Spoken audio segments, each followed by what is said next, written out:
Lok Sabha speaker को challenge करके आज सदन के नेता प्रतिपक्ष ने इस गरिमा को गिराया है। ये जो बजट का जो हलवा है सर, ये बट रहा है। और इस फोटो में सर मुझे एक ओबीसी अफसर नहीं दिख रहा, एक आदिवासी अफसर नहीं दिख रहा, एक दलित अफसर नहीं दिख रहा मुझे। ये हो क्या रहा है सर? सर देश का हलवा बट रहा है सर, और इसमें 73% का एक है ही नहीं। सर ये आप लोग हलवा खा रहे हो और बाकी देश को हलवा मिल ही नहीं रहा है।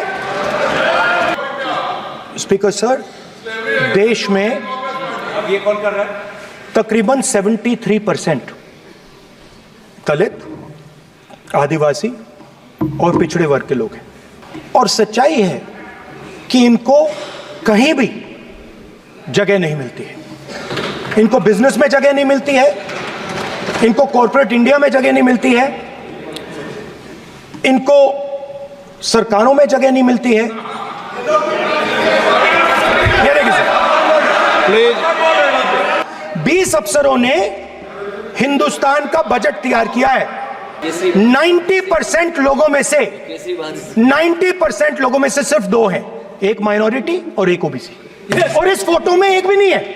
मतलब फोटो में आपने पीछे कर दिया, वो भी पीछे चल गया। फोटो में तो आने नहीं दिया आपने, कोई नहीं आ सकता। और मैं चाहता था कि बजट में जाति जनगणना की बात उठे, जो पूरा देश चाहता है। 90% हिंदुस्तान जाति, 95% जाति जनगणना चाहता है। कौन चाहते हैं? दलित चाहते हैं, आदिवासी चाहते हैं, पिछड़ा वर्ग चाहता है, गरीब जनरल कास्ट के लोग चाहते हैं, माइनॉरिटी चाहते हैं, सब चाहते हैं। क्योंकि सब लोगों को यह पता लगाना है कि हमारी भागीदारी कितनी है, हमारी हिस्सेदारी कितनी है। सर आज भी चक्रव्यूह के बीच में 6 लोग हैं। सर चक्रव्यूह के बिल्कुल सेंटर में, चक्रव्यूह में हजारों लोग होते हैं सर, मगर उसके बिल्कुल सेंटर में 6 लोग कंट्रोल करते हैं। तो जैसे उस टाइम 6 लोग कंट्रोल करते थे, वैसे आज भी 6 लोग कंट्रोल कर रहे हैं। चक्रव्यूह को नरेंद्र मोदी जी, अमित शाह जी, मोहन भगवत जी, अजीत दोवल जी, अंबानी और अदानी जी कंट्रोल कर रहे हैं। प्लीज एक मिनट। पहली बार सेना के जवानों को आपने अग्निवीर के चक्रव्यूह में फंसाया। सही बात। इस बजट में अग्निवीरों के पेंशन के लिए 1 रुपया नहीं है। आप अपने आप को देशभक्त कहते हो, मगर जब अग्निवीरों की मदद करने की बात आती है, जवानों को पैसा देने की बात आती है, तो बजट में आपको 1 रुपया नहीं दिखाई देता। उनकी पेंशन के लिए 1 रुपया आपने नहीं दिया। पहला काम इस चक्रव्यूह ने क्या किया? जो हिंदुस्तान को रोजगार देते हैं, स्मॉल एंड मीडियम बिजनेसेस हैं, जो करोड़ों युवाओं को रोजगार देते थे, उन पर इस चक्रव्यूह ने आक्रमण किया। कैसे किया? नोटबंदी, जीएसटी और टैक्स टेररिज्म। आप लोग आतंकवाद की बात करते हो। पूरे देश में अगर कोई भी व्यक्ति छोटा बिजनेस चलाता है, तो रात को उसको फोन कॉल आता है इनकम टैक्स डिपार्टमेंट से, जीएसटी से, और टैक्स टेररिज्म का वो शिकार बनता है। इस टैक्स टेररिज्म को रोकने के लिए बजट में आपने कुछ नहीं किया है। तो टैक्स टेररिज्म के कारण, और ये जो आपकी नीतियां हैं, जो आपने कोविड के समय बड़े बिजनेसेस की मदद की और जो स्मॉल एंड मीडियम बिजनेसेस थे उनको खत्म किया, उसके कारण आज हिंदुस्तान के युवाओं को रोजगार नहीं मिल सकता है। बिल्कुल एक युवा को रोजगार नहीं मिल सकता है। अब फाइनेंस मिनिस्टर बैठी हैं, अब युवाओं के लिए आपने क्या किया? बजट में आपने इंटर्नशिप प्रोग्राम की बात करी, और यह शायद एक मजाक है, क्योंकि आपने कहा कि ये इंटर्नशिप प्रोग्राम सिर्फ हिंदुस्तान की 500 सबसे बड़ी कंपनियों में होगा, और 99% जो हमारे युवा हैं उनको इस इंटर्नशिप प्रोग्राम से कुछ लेना देना नहीं, कोई फायदा नहीं होने वाला है। तो आपने पहले टांग तोड़ दी और उसके ऊपर आप बैंडेड लगाने की कोशिश कर रहे हैं। मेन मुद्दा आज युवाओं का एग्जाम पेपर लीक है। जहां भी हम जाते हैं, आपने बेरोजगारी का चक्रव्यूह बना दिया इनके लिए, और जहां भी हम जाते हैं वो कहते हैं देखिए बेरोजगारी है मगर पेपर लीक भी होता है। तो आपने एक साइड पेपर लीक चक्रव्यूह, दूसरी साइड बेरोजगारी चक्रव्यूह। पेपर लीक मैं आपको बताता हूं 10 साल में 70 बार हुआ है। अगर आप जानना चाहते हैं, 10 साल में 70 बार हुआ है। तो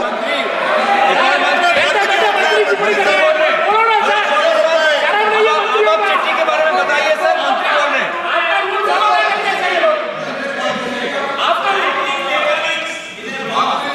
मंत्री बोल रहे हैं। सर तो पेपर लीक के बारे में फाइनेंस मिनिस्टर ने बजट में एक शब्द नहीं कहा है। युवाओं के लिए पेपर लीक सबसे जरूरी मुद्दा है, उन्होंने एक शब्द नहीं कहा है पेपर लीक के बारे में। एक बार उन्होंने पेपर लीक नहीं कहा, और उल्टा जो एजुकेशन बजट में पैसा देना चाहिए था वो आपने 20 साल में सबसे कम पैसा दिया है। 2.5% of budget is gone to education. Sir मैं आपसे सवाल पूछना चाहता हूं। मेरे से सवाल मत नहीं पूछ सकते आप। Sorry sir. हिंदुस्तान के इंफ्रास्ट्रक्चर को, बिजनेस को कंट्रोल करते हैं सर। इनके पास एयरपोर्ट है, टेलीकॉम का सिस्टम है, अब पोर्ट्स हैं, अब रेलवेज में जा रहे हैं।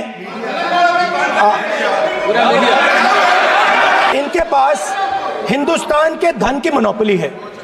तो सर मैं समझ नहीं पा रहा हूं इनके बारे में मैं इंडिकेट कैसे करूं।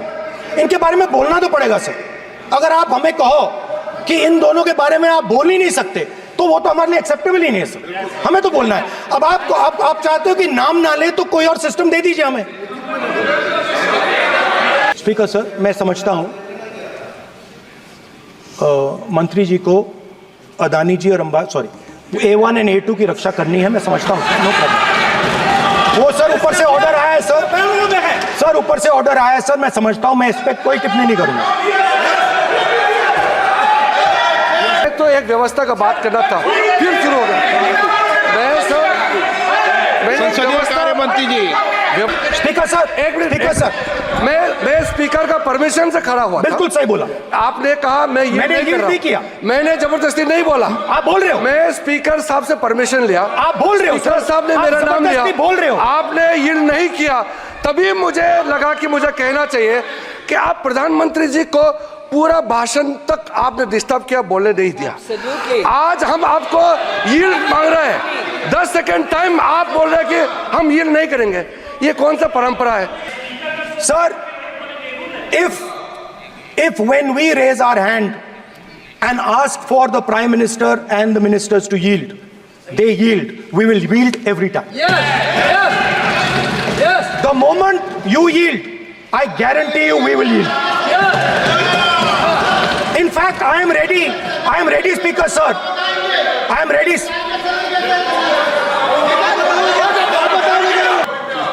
स्पीकर सर, देश में अब ये कौन कर रहा है? तकरीबन 73% दलित, आदिवासी और पिछड़े वर्ग के लोग हैं, और ये हिंदुस्तान की मेन शक्ति है, स्ट्रेंथ है। और सच्चाई है कि इनको कहीं भी जगह नहीं मिलती है।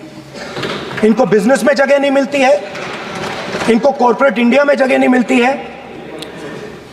इनको सरकारों में जगह नहीं मिलती है। ये देखिए सर, प्लीज। Okay sir. नहीं आप अपोलोजाइज सर। नहीं नो अपोलाइज। मैं आपको अपोलाइज के लिए नहीं कह रहा। आप प्रतिपक्ष के नेता है तो मेरी ये अपेक्षा रहती है कि सर ये देखिए सर, बंद होगी। आप सदन की मर्यादा को रखें। सर जब भी मैं उसको हटाना चाहता हूं मुझे ये करना है सर। वो देखो आगे क्या डर रहे हैं सर? फोटो से, शिव जी के फोटो से डरते हैं सर, इस फोटो से डरते हैं। अभी पोस्टर नहीं आने दूंगा, गलत तरीका है। नहीं आने देंगे, पोस्टर नहीं लगाने देंगे सदन में। सर फोटो गलत दिखाना तरीका है कैसे, ये। Sir? No sir sir sir sir photo दिखाना गलत नहीं है सर। आपकी परमिशन लेके पूछो। परमिशन नहीं है आपको। सर मैं ये फोटो Permission- दिखाना चाह रहा नियम हूँ। के तहत नहीं, सर, मैं permission- समझाना चाह रहा हूँ। नियम के तहत परमिशन नहीं है माननीय। अच्छा सर, ये जो बजट का जो हलवा है सर, ये बट रहा है, और इस फोटो में सर मुझे एक ओबीसी अफसर नहीं दिख रहा, एक आदिवासी अफसर नहीं दिख रहा, एक दलित अफसर नहीं दिख रहा मुझे। ये हो क्या रहा है सर? सर देश का हलवा बट रहा है सर, और इसमें 73% का एक है ही नहीं। सर ये आप लोग हलवा खा रहे हो और बाकी देश को हलवा मिल ही नहीं रहा है। ठीक है सर, 20 अफसरों ने बजट को तैयार किया, हमने पता लगाया है। 20 अफसर, शांत हो जाइए प्लीज सर। 20 अफसरों ने, उनके नाम मेरे पास है, अगर आप नाम चाहते मैं दे दूंगा।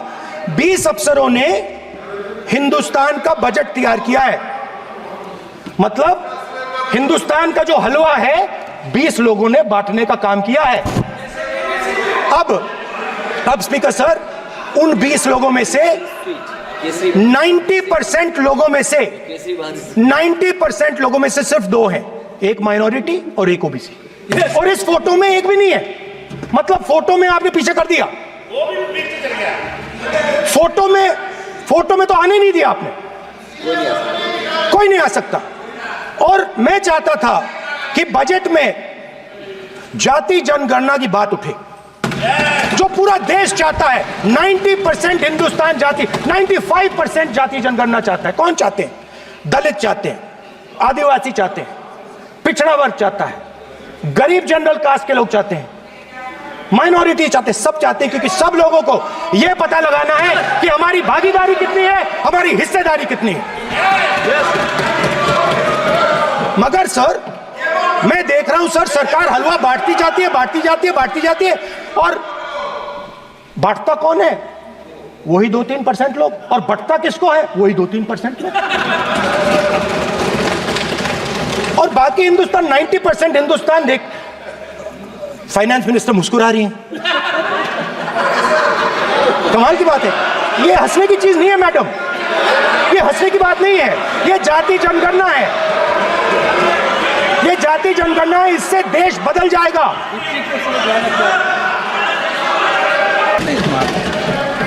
सर अरे सर इसमें क्या गलती है सर? एक बात बताइए,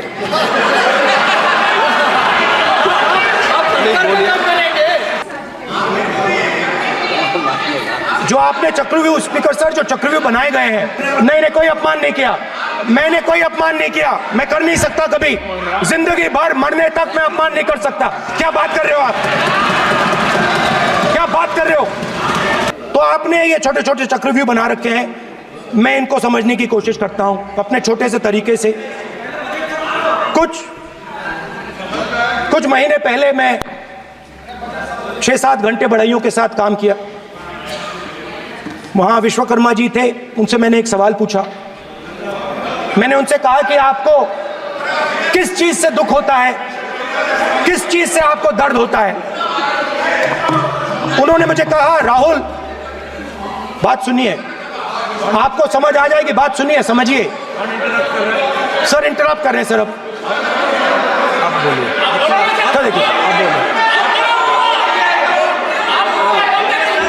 आप इतना इंटरप्ट करते हो और मैंने- बोलते हो बैठे आप तो पूरे भाषण में बेल में आ जाते हो, सवाल करते हो इंटरप्ट करने का। ठीक है सर, तो मैंने विश्वकर्मा जी से पूछा कि आप यहां सालों से बढ़ाई का काम कर रहे हो, आप सालों काम पूरे देश में, अगर आप देखोगे मिलेंगे, ढूंढो,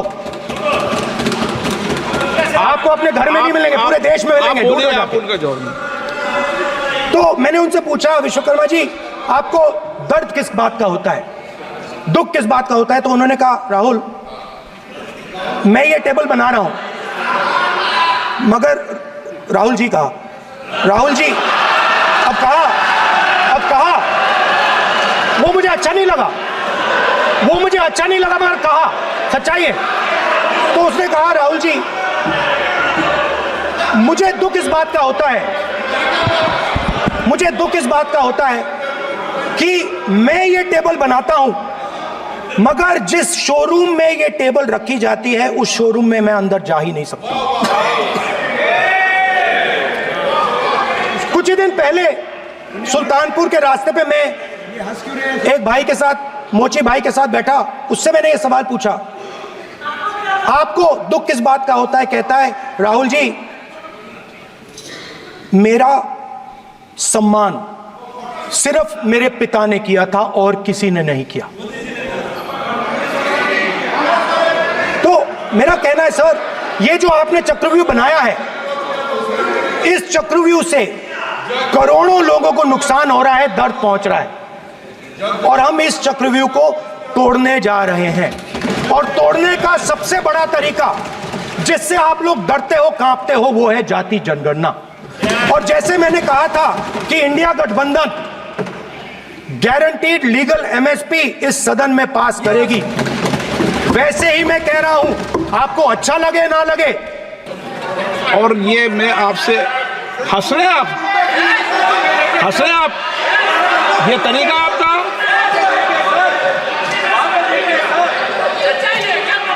एक सेकंड हाँ, एक सर बेचारे, हाँ। सर बेचारे, सर मीडिया वाले हैं सर, बेचारे नहीं है वे, बेचारे शब्द मत बोलो उनके लिए।